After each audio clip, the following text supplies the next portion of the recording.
And at 12:45, or one and only 12:45 game, we get number 14 Oklahoma, who's 5-1, traveling to South Carolina, who's 3-3.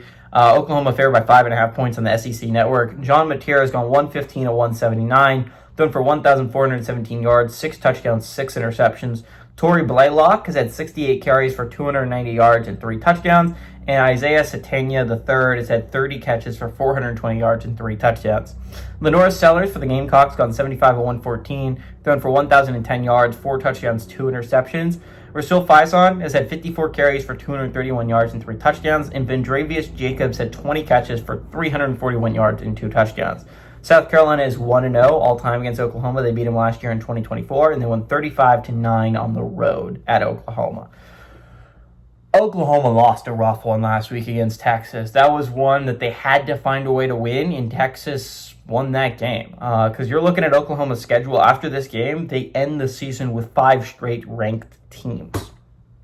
Now you're talking about, if you're Oklahoma, you got to go 4-1 during that stretch I just described, where you play 5 straight ranked teams.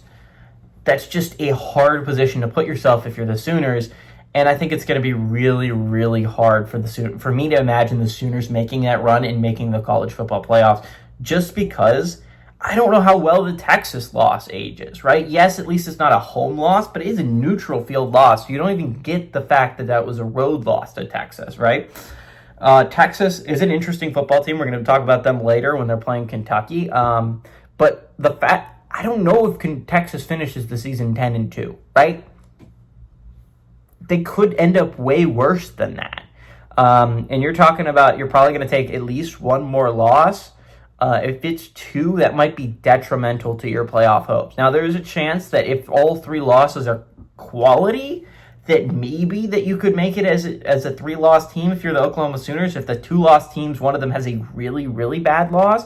But the fact is, I don't know how well the Texas loss ages. So again, this is a must-get win, a must-get bounce-back win against South Carolina. South Carolina was eliminated from playoff contention last week against LSU. I mean, at least realistically speaking, maybe they can play their way back into it, but 9-3 seems like a really hard hole to dig themselves out of, especially all 3 losses coming out of conference. We've never seen an at-large 9-3 team.